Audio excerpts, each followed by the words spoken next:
Road पर పోయి ఆటోలన్నీ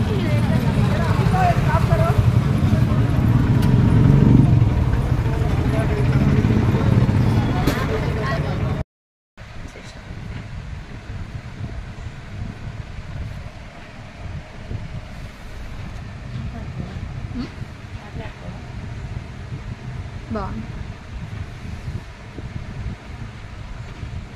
voice ఉంచుకో. ఏ చెప్పు మంచిగా వస్తుంది. స్టార్ట్ చేయండి. చూడండి ఫ్రెండ్స్, మా అక్క ఏం కొనుక్కొచ్చుకుని గట్టిగా వినబడతలేదు పాప.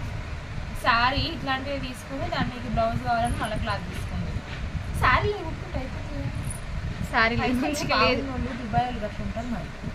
అబ్బా పైసలు లేకనే ఆన్లైన్లో బ్లౌజ్ బుక్ చేసుకుంటే బాగా కాస్ట్ పడుతుందని ఇది 130కి మీటర్ తెచ్చుకున్నా. దాని లైనింగ్ ఇది 50, 180. సో స్టిచ్చింగ్ మనదే కాబట్టి ఒక 80-70 రూపీస్ మనకు ప్రాఫిట్ అన్నట్టు. ఈ క్లాత్ ఎందుకంటుకుంటారు?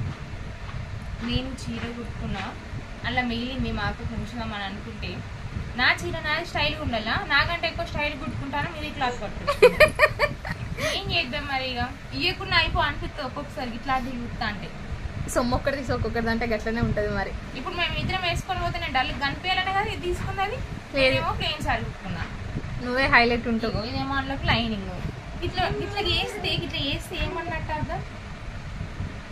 ఇట్లా తప్పు కదా ఫ్రెండ్స్, చెప్పండి మీరు చెప్పండి. అది కరెక్టేనా? నేనేమో ప్లెయిన్ సారీ కుట్టుకున్నా లైస్లు వేసుకొని, ఇంకా మా అక్క కుట్టుకుంటా లైస్లు కూడా ఉంచిన మొత్తం వేసుకోకుండా. అదేమో చెంకి వర్క్ నమ్మద్దక్కలు. ఇంకొకటి లైనింగ్ ఉండాలి కదా, అది వైట్ ఇది. ఓకే ఓకే ఉంది ఉంది. కింద రఫిల్స్ అట, రఫిల్స్ అవసరమా దానికి? రఫిల్స్ చెల్లకు రఫిల్స్ వేయాలి వేస్తే చిన్నది కాబట్టి. పెద్దదానికి ఎందుకు రఫిల్స్ ఫ్రెండ్స్ చెప్పండి మీరు చెప్పండి. చిన్నది మమ్మీ అయింది, పెద్దది మమ్మీ కాదు.